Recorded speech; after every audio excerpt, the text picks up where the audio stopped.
What's up guys, this is Sunny back with another video, and today real quick I would like to share with you guys my budget $800 gaming slash workstation build. Now some of you are asking me how I managed to build this system for only $800.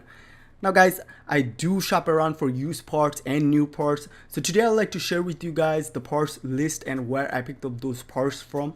So let's just go on. So the first thing, as you guys can see, the motherboard, I picked it up from eBay. Gigabyte Z170 gaming K3 motherboard for only $70. Used motherboard, retail price is around $169. The processor, I went with Intel Core i5 6500 for $160, used also from eBay.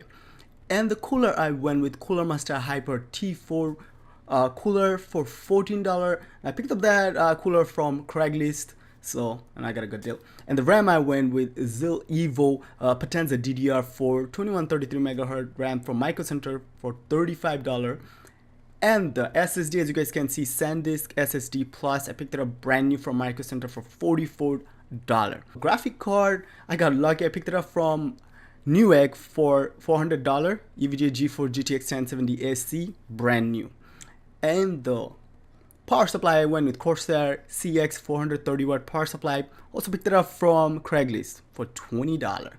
So the case, I went with Nzxt S340 white case for $69. I picked it up brand new from Micro Center.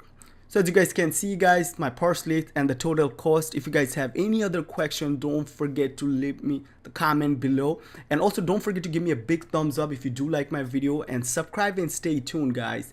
Peace and enjoy.